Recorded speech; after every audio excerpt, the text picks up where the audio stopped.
All right, Brian O'Driscoll is with us this evening. How are you keeping, Brian? Really good, Nathan. Really good. If you're listening on Thursday, well done. You are getting this exclusively first on the OTB Sports app. If you're listening after Thursday, well, where have you been? Because you need to download the OTB Sports app. You get Brian O'Driscoll exclusively, first dibs, the hottest takes. The hottest takes first. That's what we get right here, isn't it? These are the ultra spicy hot wings. Who wants to wait 24 hours for hot off the press? No, this is the modern world. People want right now. If you want to get the app, just get on to the App Store or the Play Store, search for OTB Sports app. You will get it there. Subscribe to all our rugby. We are entering rugby season, so there's going to be a lot of it to come your way over the next one. As I say, you get Brian exclusively 24 hours before everybody else. So the Ireland squad for the November internationals was announced today by Andy Farrell. There's 3 games coming up against Japan on the 6th of November, then the All Blacks on November 13th, and finishing up against Argentina on the 21st of November, all at the Aviva Stadium. All we now know in front of a packed house at the Aviva Stadium as well. The standout lines: Simon Zebo is back. First squad since he went off to France. First squad since June 2017 for Simon Zebo. 2 on-cap players. Leinster hooker Dan Sheehan is in, and centre Kieran Crawley in the 38-man squad. Robert Ballacoon, Harry Byrne, Gavin Coombs, James Hume, Tom O'Toole, Nick Timoney, they all won their first caps back in July in the summer test. They're all included again. Thomas Ahern and Jamie Osborne, they're in the development squad. And I guess all eyes were on, as always, the out halves. It is Johnny Sexton, Joey Carberry, and Harry Byrne, which means there's no place really for the 3 pretenders of the last couple of years: Ross Byrne, Billy Burns, and Jack Carty. That's the headline news from this squad. What's the main takeaway for you, Brian?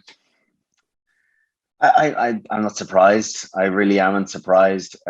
For what I'm going to say will split opinion massively. Jack Carty has played well at the weekend for sure. Played reasonably well. Played okay in their loss to Dragons a couple of weeks ago. But I feel as though he's not in the reckoning with Andy Farrell, and he's going to have to be the standout number 10 in Ireland. Many people argue he's the second best 10 in Ireland on current form, and maybe they're right. But I just feel as though he's done the working backwards. Andy Farrell has, from the World Cup in 2 years' time. I just don't think he sees Jack Carty as part of a squad. Can he play his way into it? I don't know. I think a lot will have to go his way. But he's earmarked Harry Byrne, obviously. There's been a couple of false starts with him. Joey Carberry was heir to the throne, and it just hasn't quite transpired and picked up for him since his long layoff.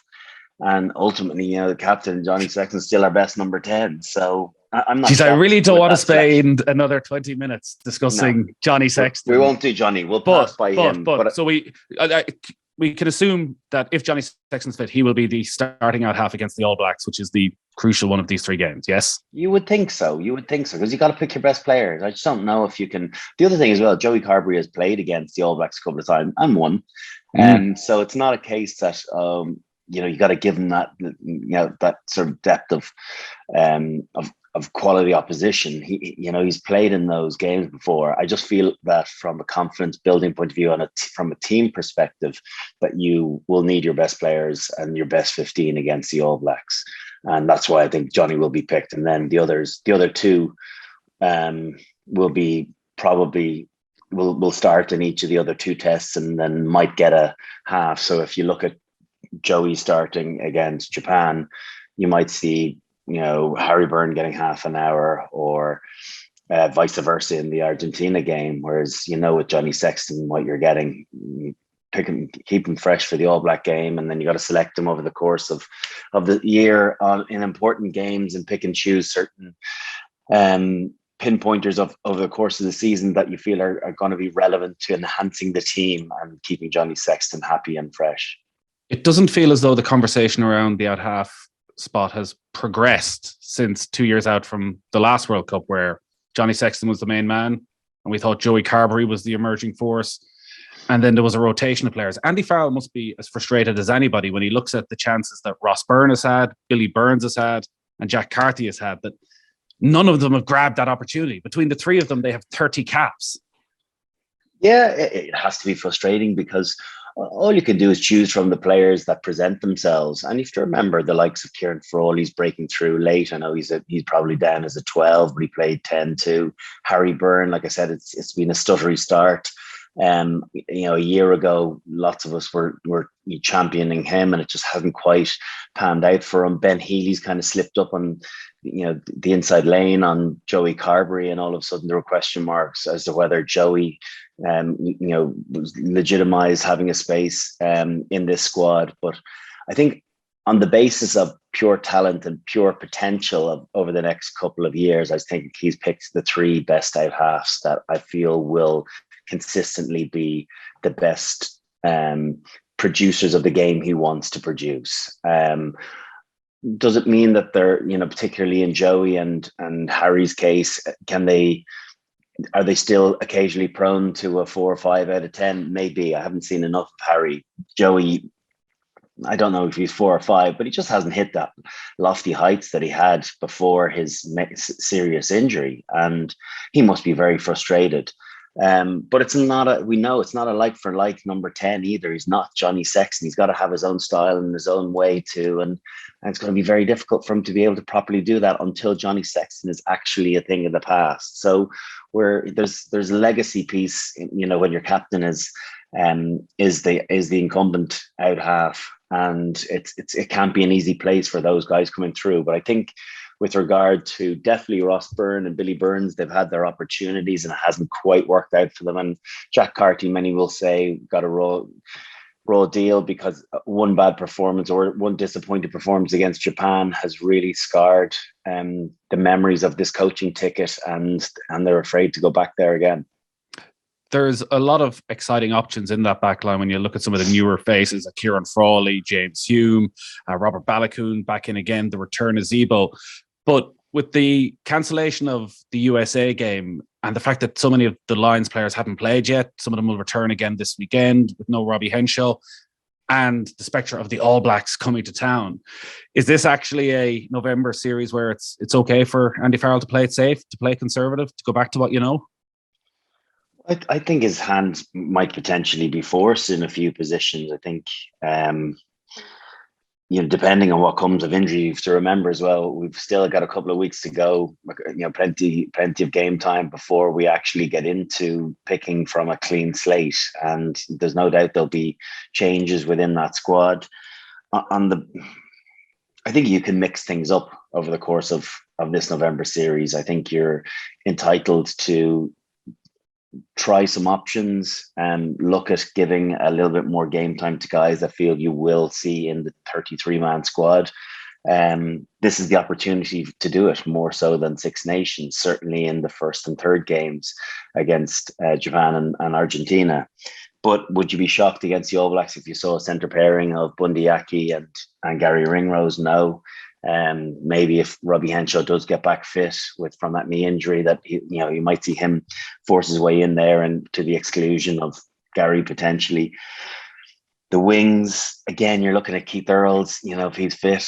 Hugo Keenan's going to be foot 15. Will Simon Zebo maybe force his way into the reckoning? I'm really interested to see what comes in the next few weeks, because again, you have to remember that Simon Zebo wasn't selected under Joe Schmidt, but Andy Farrell was a part of that too. And I don't know what Andy Farrell's opinion of Simon Zebo is, whether he's his sort of player, whether he's a guy that he feels works hard enough. Like, he was very quiet at the weekend, didn't feel as though he went looking for enough work.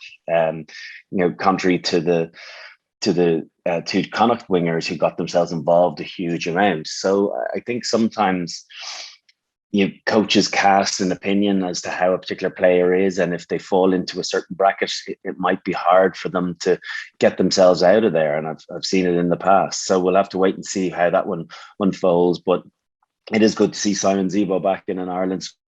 He has the X factor that every time he gets the ball down at Thomond Park, we're anticipating something can potentially happen, and you want as many of those types of players in your team.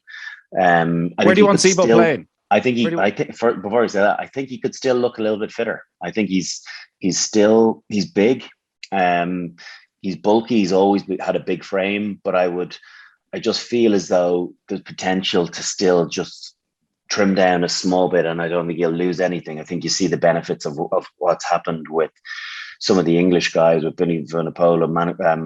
Tuilagi has lost 5 or 6 kilos and he looks in the shape of his life, and yet he's still a beast. So I think Simon Zebo still has that potential, just from the outside, and that's just working on the naked eye. Could I just ask on that, because that can often be taken as Zebo's maybe slightly overweight for his position. Is that something, when you look at a player who's carrying that bit of bulk, that is coming from the management, that they want him that bit heavier, that they want him to be able to take a bit more? And sometimes the game, if you remember, the game goes through cycles, and at different times you need to be a bit heavier. And at the moment, it's a bit more of an aerobic game, and that's why I would say it. Maybe 4, 5, 6 years ago, Simon Zebo could have gotten away with carrying that little bit more mass, whereas it does feel as though the mileage that the back three players in particular are covering, it would benefit him just to be a little bit trimmer. And I don't know, that's, listen, like I said, I'm not seeing him getting fat tested or all the caliper testing or all of everything, DEXA scans and all that good stuff that goes with your preseason. But just on having watched him in France, he does look as though he's trimmed down a little bit since his French days, but I think he did need to. But I would love to just see him a little bit leaner and maybe just getting through a little bit more work, because there's no doubt that there's an insane talent there, and you want your best players getting on the ball as much as possible. I just sometimes wonder, does he come in and out of games, and is it based on an inferior fitness levels to others that he's competing in the same position with? He does give Andy Farrell options as well in a 3-game series, and that he can play in the winger, he can play at full back. And listening to Monday Night Rugby with Matt Williams and Jerry Thorley, there was a feeling he was maybe being wasted out in the left wing, that actually the best thing for Zebo and Munster is to have him at full back. Where do you want to see him? You want to see, like I said, you want to see him getting as many touches, and you get that at full back. So what he does, he's a bit. I don't want to draw the comparison to Rob Kearney, but one thing the two of them did the same was, even if the decision was wrong to counterattack, they always broke the first tackle. They very rarely ran up dark alleys, and they waited for the cavalry to arrive.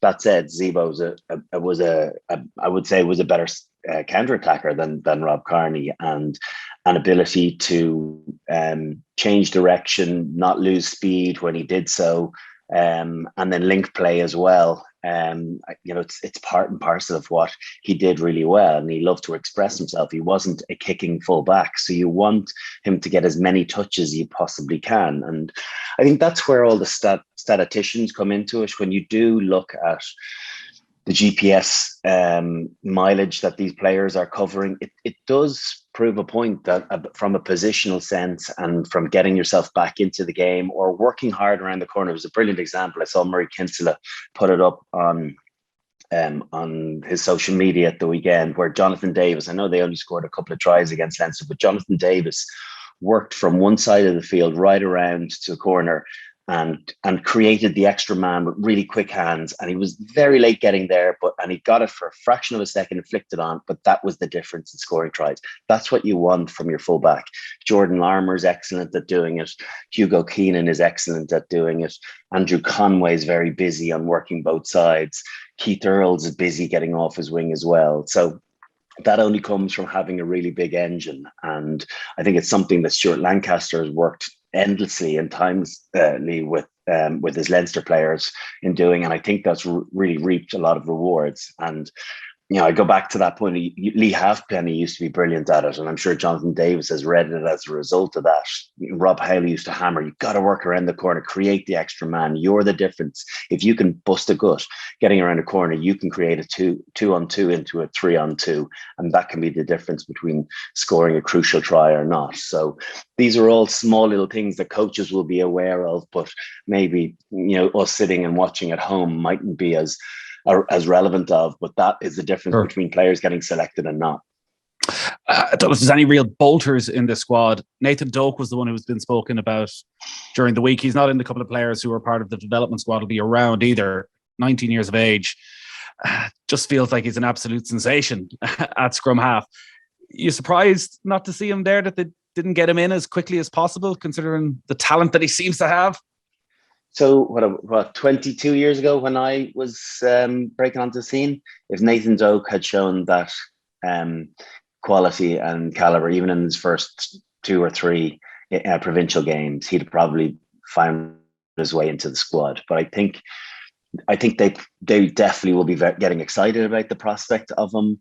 But he is 19 years of age. He does need a little bit of minding. The modern game is different than it was in '99, where you see the maturity of players breaking into the international stage really kind of coming at 23, 24. Very few players, make it in and stay the course at 19, 20 years of age anymore. And such is the competitiveness of the game. So I feel as though it's probably the right selection. He's got hardly any games, any rugby under his belt at this level, and international's a different step up. It might have been nice to have seen him in a camp just to give him a little bit of exposure, but I think there's going to be plenty of time for that as well. And so, yeah, I think he will definitely be, he should have a focus towards the Six Nations as, a goal to try and find himself into that bigger squad. Whether he gets game time then or not, we'll have to wait and see. But I think that is achievable when he has 7, 8, 9, 10 games under his belt. When we talk about Sexton, you mentioned there with Carby, he's not Johnny Sexton. When we talk about Conor Murray and the next in line, Nathan Doak, does he have a similar skill set? Watching the box kicks the last night, he certainly looked pretty comfortable with them. Yeah, listen, we don't want to typecast a guy of 19 years of age. Now, you should remember, young guys coming in, he's being told a game plan and told certain tactics around the park at certain times, kick the ball away. But it's his awareness and his bravery. There's a couple of tries that he's scored. He's in the right place at the right time, not afraid to have a go, and understanding good support lines. The defensive side of things, I need to see more of his game there. That's where he can learn a huge amount from watching the likes of Conor Murray and Luke McGrath in particular. I think they're two of the better defensive scrum halves of understanding where to plug holes and being able to read defenses as the play unfolds in front of them. I'm really, it's understandable that they're getting so excited up north about it. I think the rest of the country is getting excited too, because we know Conor Murray won't go on forever. Jameson Gibson Park has had 1 or 2 opportunities. He splits opinion, even though I know Andy Farrell's a big fan of his. Craig Casey's showed great potential. So, but a guy that has been as good as Doak has been in his first few games, and he's taking over from arguably Ulster's player of the last couple of seasons in John Cooney, and he hasn't been missed. That's reason to get excited. And I think he's he'll definitely get one more cap than his old man, but he's definitely one for the next number of years. Yeah, poor old Craig Casey. Well, I say poor old Craig Casey. He is in the squad, but 22, and he's like, still here, not yesterday's man for the 19-year-old just yet. I know, but all he can do, let's see, the thing Craig Casey needs to do is he needs to oust Conor Murray from the Munster jersey. That's what Peter Stringer did when he broke into the international scene. He got in ahead of Brian O'Mara and Tom Tierney. That's going back, there's names that people won't have remembered 20 plus years ago. But when you get yourself into your provincial team and you're bringing a particular USP, which was Strings' pass and his ability to get it to Rog, quicker than anybody else, and gave him the right platform. Well, Doak has to find a USP or Craig Casey has to find a USP. He's got a bullet pass, makes good decisions, nice box kicker. So he just has to, in those clutch games, have bigger moments than Conor Murray and forge his way into the team. That's how he's got a much better opportunity to playing for Ireland if he's playing first, if he's playing the number 9 jersey for Munster, first of all. I'm sure Connacht fans, as usual, are looking at this squad and a little bit frustrated at the lack of Connacht names there. Paul Boyle is someone I think you'd identified in the first few weeks of the season who had put himself in a really strong position. Is it just unfortunate when you look at that back row, there's so many options that are there at the moment? It's going to be hard to break in. I just think that's it. I was really impressed with him at the weekend. He's kind of nuggety. He's got skills, good ball carrying. I saw some quotes from Andy Spren saying he's still discovering his size at 24 years of age. I don't know a lot about Paul Boyle other than what I've watched over the course of the last season or so. But I think that was a real standout performance for me. And he's just very unfortunate when you're looking at the quality of that back row. Again, another guy that's really played well in the early parts of the year. Probably got in ahead of him is Nick Timoney, who also has a similar versatility to playing, pretty much across the back row. Van der Fleer is playing very well. Peter O'Mahony's always going to be in there. Doris, so Conan, it is a strong position. We've always been strong in the back row, and I don't think this squad is any different. So I do feel for him, but he just has to keep playing away. And again, the difficult thing and frustrating thing for Connacht at the moment is that how do you get into your national team? Well, be in a winning side in your provincial setup. It's, whatever about playing as individuals. If you play as a collective, you will individually shine. And I think that's where maybe they've just come unstuck because they've only won, one of the first four. And all of a sudden they don't want to lose ground on everybody else. And that's maybe why it's reflected in a small, was it 4, maybe 5 players from their squad. Jack Conan's on his way back then from the Lions for Leinster at the moment. Do you want to see a different Jack Conan when he comes back with Ireland now that he's a Lion? He starts all 3 tests that actually, he's saying to Andy Farrell, that's my jersey.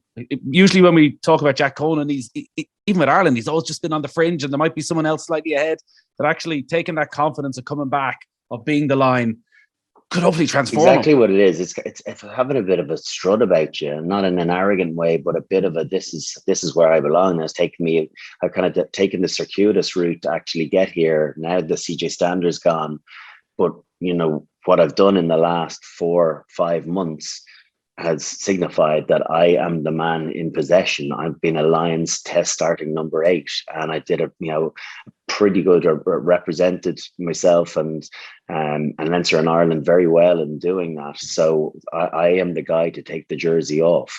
Also, you look at his first performance of the weekend, he offers something a bit different than lots of the other 8s. He's got serious speed when he gets going. He really reminds me of the olden days. I keep going, this is a real throwback show to my era, but Victor Costello, who wasn't in the shape that Jack Conan is in physically, but was incredibly explosive. So I think he's developed his handling game. His offloading is vastly improved. I saw him absolutely annihilate someone in a ruck. Gareth Davis, I think it was going in for a jackal, and he nearly put his head through his backside. And it's that sort of level of aggression that maybe in the past I wouldn't have associated with Jack Conan, that maybe there was a thought that maybe he didn't have that really horrible, nasty edge. But it's great to see that it feels as though that's been slightly refined.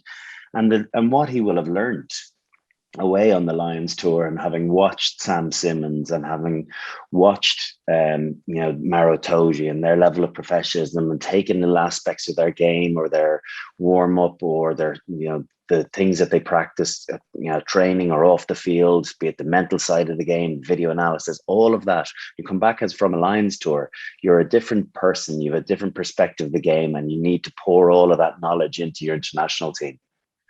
Yeah, it's interesting you mentioned that. He was on the show a couple of weeks ago and he was talking about Sam Simmons and the Exeter players, and was asking who he hung around with and who he was trying to gain info from. And he said he spent almost all the time with the Exeter lads that were around the Lions squad. He just seemed to fall in with them somehow, and did seem to have that maturity, I guess, going out, that this was a big opportunity for him to not just play his way into the team, which he did, but also to come back and learn a lot. So yeah, it's going to be really exciting to see what Jack Conan does. You mentioned his return then for Leinster. So Leinster, after underperforming over in Wales, just a 7-6 win against Dragons, have bounced back by putting together 93 points in their last 2 games against Zebre, and then 50 against Scarlets the weekend.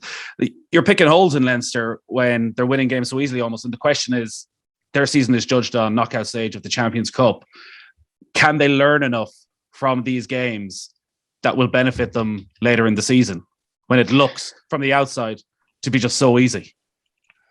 I think I think the games that they will look forward to playing are the derby games, the physicality that they'll come up against Connacht Ulster and Munster, but also when they go on the road to South Africa, and they'll see very different teams and a very different style of rugby. And I think where they've come unstuck is they've made perhaps been seen to be beaten in the collision zone, whereas at the moment they're having the game, well, certainly the last couple of weeks, they've been able to play the game they've wanted to, and even making lots of errors and throwing passes on the ground and spilling ball.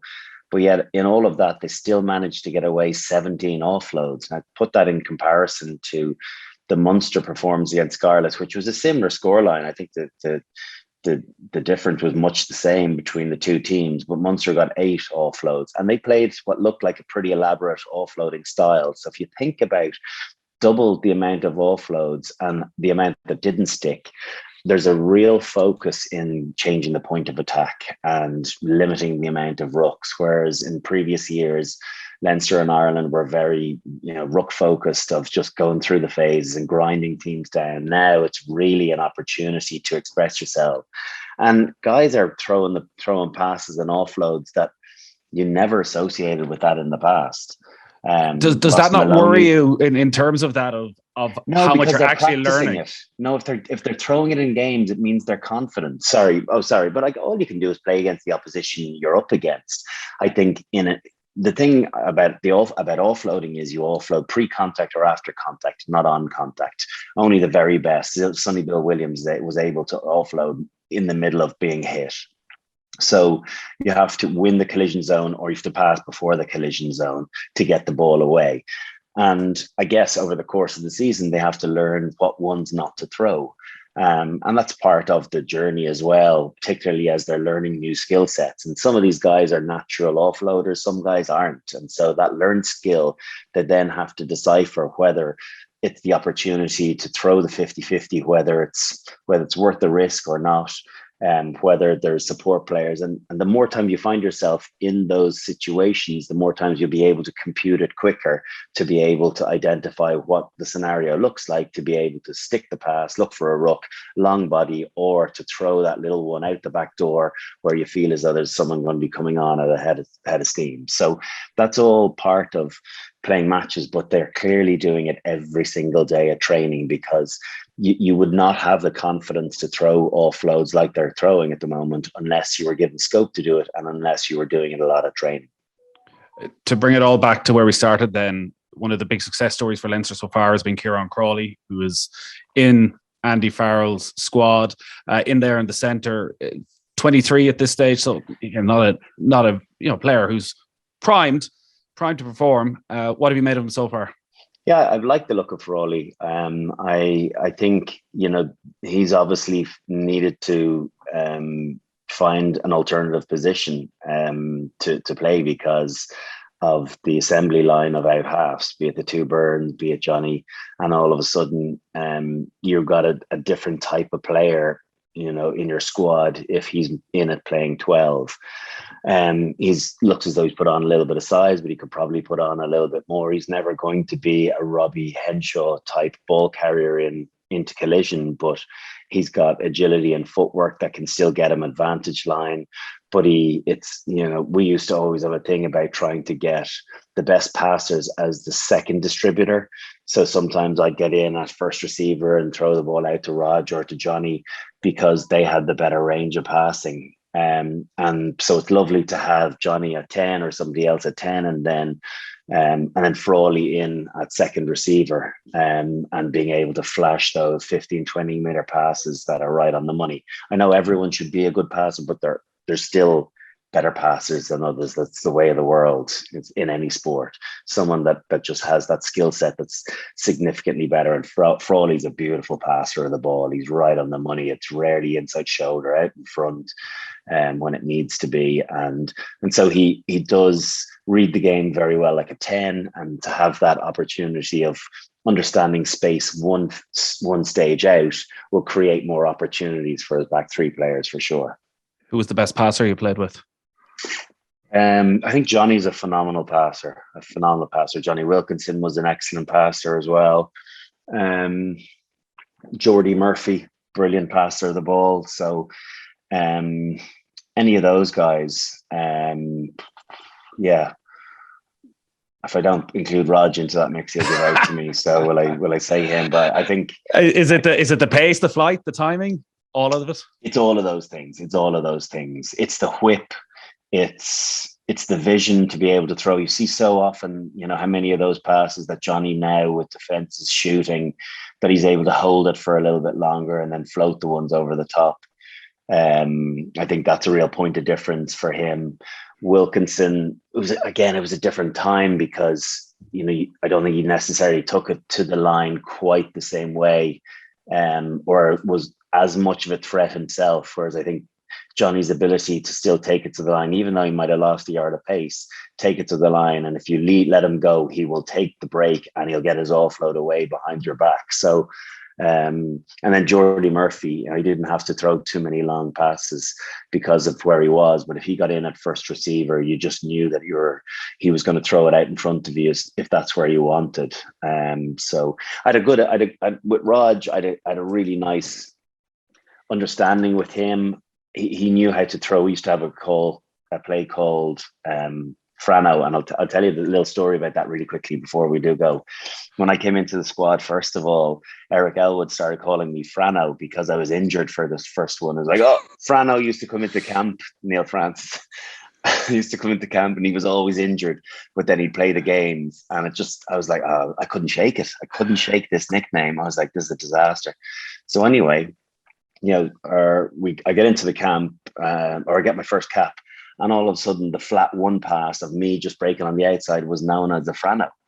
And then it stayed for 20 years. Wow. It was still a Frano by the time. Yeah. So Raj and I we literally just go Frano, and it might seem very simple, but he used to be able to throw a pass. It would be hard enough where I could drift on it, or if the defense came at me, I could hit it short. So it's just about understanding the space, but him also knowing what type of pass he was throwing to me to allow me to do two different things, to take someone on the inside shoulder, or just wait for them to charge up and then just glide with the pass and take it really late with one hand. So it's enough air time to not throw it like a rocket, but at the same time, get it to you where you're not waiting for the pass to get to you. So to allow the defense to kind of counter their initial movements. Now we learn something new every day. All our rugby and off the ball is with thanks to Vodafone, official sponsor of the Irish rugby team of us. Everyone in. Thanks, Frano. Let's bring it back. Was there a little bit of anger every time Frano was shouted amongst both of you? What's he writing about us this week? I don't know. The less said about all of that, the better. It really is. It's one that I have to say, I've been called lots of things in my life, but that would be not high on my register of things I've enjoyed. Brian, great stuff as always. If you're listening on the radio on this Friday night, you can get exclusive access to Brian O'Driscoll 24 hours early on the OTB Sports app. Just download the app now from the App Store. Subscribe to all our rugby podcasts, and you definitely want to be there over the next few weeks. Talk to you soon, Brian. Cheers, Nathan. Talk to you later.